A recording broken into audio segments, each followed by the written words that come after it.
บองจ้าสุดได้อมบองจังปนัดได้บองអូននៅមានសេវាកម្មអីខ្លះអូចាបងសេវាកម្មមានច្រើនណាស់បងមានព្យាបាលសង្វាព្យាបាលទៅស្អីក្រហមមានព្យាបាលស្នាមដៅ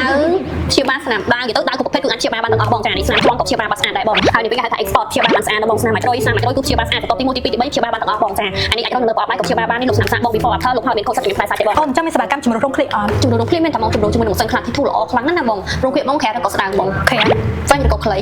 ហិងវែងដែររួញក៏ត្រង់បងគេដីពីមុនមកថតជំរុញរោងដែរអត់បងអត់ដែរបងមកថតតែកោខ្លួនឯងកោមើលអីបងកោឡានយើងធម្មតាហ្នឹងអូចាចាំបងបានទៅបានដល់សល់បានអត់បាន